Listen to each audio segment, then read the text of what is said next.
I won't be making an initial statement, a lengthy one, a substantive welcome remark.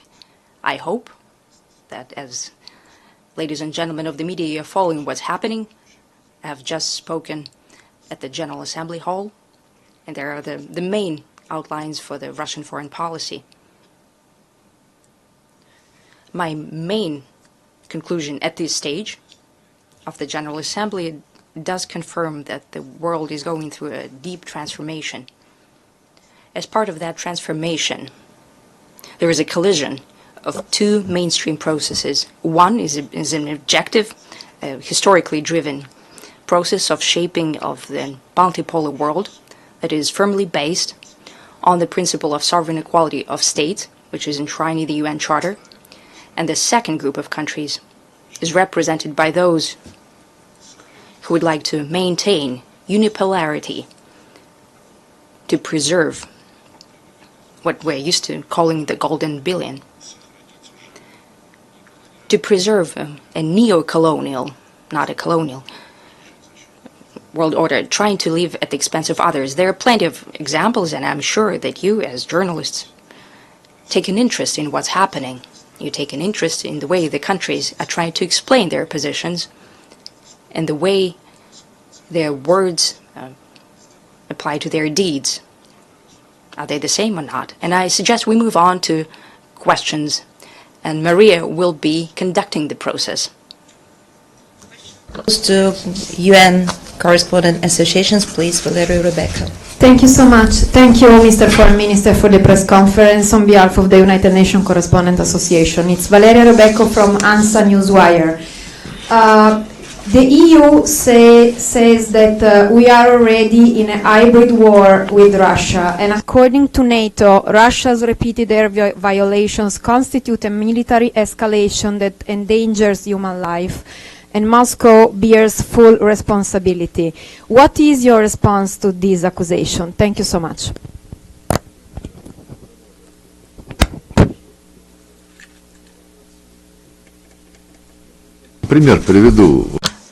I'll give you an example. Where the drones fell on the Polish territory, right on that very day, as soon as Poland raised alarm, we suggested through the Ministry of Defense to conduct a meeting and to have a business-like discussions, like professionals do, without a hysteria, to deal with the situation, to look at the wreckage, to look at what kind of drones they are, what's their range. The drones that were allegedly found on the Polish territory, if these are the drones that we think they are, then the range is less than from the border of the Russian Federation to the Polish border.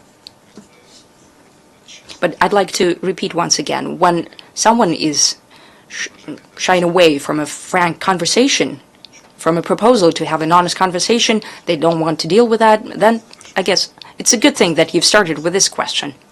A year ago, at this very hall, right at this very table, I was telling you the way we try to get to the truth regarding to the provocation that was conducted in April 2022 in Bucha. It was when the Russian units withdrawn from the Kiev suburbs, including the suburb of Kiev called Bucha. And we withdrew from that town because the Western countries were calling us to create a trustworthy atmosphere for the slated signing of a peace agreement on the settlement that Boris Johnson torpedoed back then.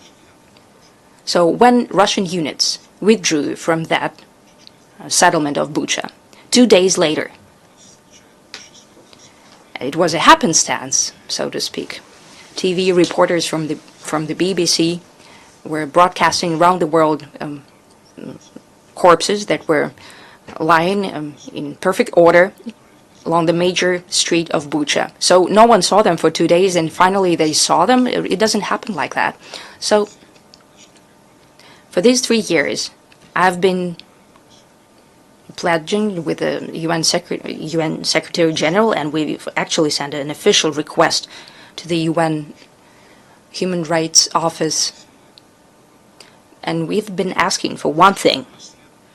The initial investigation that we have called to do, no one wanted to conduct this investigation, so we act to at least publish the names of those whose bodies were shown on the BBC broadcast. UN Secretary General, and I've spoken to him yesterday about that as well, he just shrugged his shoulders and said he won't deal with that. He doesn't want to deal with that. And later he said that he asked to do it and he was told no, but we have also appealed to the UNHCR officially in written form a year ago. We've received an answer just this summer. And the response, well, amazes us. The possibility of revealing the data about the injured is being reviewed together with the legal office of the Secretariat. Later, we were told that the lawyers of the Secretariat said that it's not reasonable to present data on the victims of Bucha, to ensure the security and safety of their relatives. A year ago, when it was stalling just like today, I appealed to you. I appealed to your journalistic interest. Don't you have an interest in learning whose bodies were shown there? Who were they? None of you, as far as I understand, no one followed up on that. No one conducted a journalist investigation. Though such investigations happen even on smaller incidents. Going back to a question, we have nothing to hide. We never attack civilian infrastructure. Incidents happen, but we never conduct targeted fire against them. We never target with our UAVs or missiles on the countries in Europe, be that EU members or NATO countries. Once again, if Poles indeed wanted to get to the bottom of that situation, we've proposed a meeting, immediately proposed a meeting, but no one wants to discuss the facts, ever. There are plenty of examples when we're accused, and later it turned out that it was the Ukrainians who targeted the market and other infrastructure, hospitals and so on. Well, it all follows the same scenario. First, hype happens, and later journalists who first initiated this hype, they don't want to deal with that. But we're always open to a frank conversation. Good afternoon, Minister Lavrov. Yesterday, the UN Security Council, after the vote, declined the draft by Russia and China to extend the UNSC resolution 2231. What are the consequences of renewed sanctions against Iran that you see? Do you see that it is possible to solve through diplomatic means the Iranian nuclear issue? If so, what are the next steps? What is Russia prepared to take? The snapback mechanisms for sanctions is included in the UNSCR that endorsed the Iranian nuclear deal, as we call it, in 2015.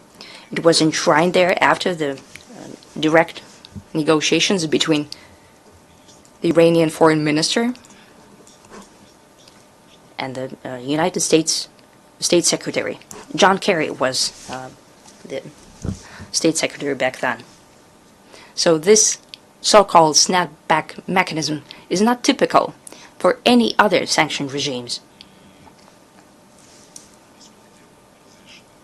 In essence, it allowed any country to put up for a vote, to put this resolution up for a vote, so that the sanctions alleviation regime will continue to be in place. And the country with a veto power even unilaterally could block such a resolution. That would mean that the extension of alleviation of sanctions won't happen. There are two notions here. First, this is not a very succinct wording here, but it's the main idea is to constantly keep the Iranian colleagues alert so they won't step take any steps outside of this framework. The second notion is that Iran agreed to this exotic mechanism purely for the fact that it was sure that it would never violate this deal. Therefore, let them have this mechanism, let it be over their heads, but as something put on the back burner. But Iran is not going to violate it. Therefore, they agreed to it very easily. And the idea that the deal will not be broken by them, but the U.S. in 2017, or 18 or 19, I'm not sure. They couldn't even think about it. But it happened, and the U.S. have withdrawn from the deal. They said that they did not recognize this resolution. Europe, instead of demanding that the U.S. would go back to implementation of their obligations, also started to shy away from commitment to the agreement. And the number of violations is very well known. The resolution that the U.S. does not recognize. Now, the Europeans are cherry-picking what they want from that resolution. And what they want is this exotic mechanism for a snapback. It's very hard to explain in an understandable way. This is a trap. And that phrase, that para, was created as a trap for Iran. It's just yet another piece of proof that Iran does not intend to violate the NPT treaty, the commitment to the nuclear deal. Nevertheless, the next Iranian government has fallen into this trap, the trap that they have inherited from 2015. Together with the People's Republic of China, we've done everything to give diplomacy a chance. Even after the resolution about the snapback of sanctions was adopted, there was a chance to agree that for some time, well, we wanted a 3-month extension. We wanted to extend the Iranian nuclear deal in their entirety without adding anything or crossing anything out in all its aspects, so it would continue to be in place for the time when we hoped we could continue negotiations. Since West has torpedoed that and has blackmailed the majority of the UN Security Council members so they would support their destructive position, I don't know what Iran do, how they would respond. This is incapability to negotiate with anyone, and not giving 2 or 3 months so that Iran would be able to negotiate and find possible conditions of working further with the IAEA, with the US as well. Iran is still prepared to have dialogue, maybe an indirect one, through mediators and with the so-called E3. Iran was also holding conversations with them. However, the outcome of those negotiations just proves that from the very beginning, the European trio was trying to find any pretext to bring back sanctions. So any bona fide proposals of our Iranian colleagues to find a compromise, they were all turned down. When something was announced that there is hope for an agreement, right the very next morning, it turned out there was none. This is a deliberate operation aimed at coming to the next level of choking the Islamic Republic of Iran in terms of economy and finance and so on. What you are writing from time to time, and political analysts are also mentioning that the threat of new strikes against Iran is still in place. And as some are reporting, the people who know something about that they're discussing in practical matters, it's very telling. It's all synchronized, the military threat and economic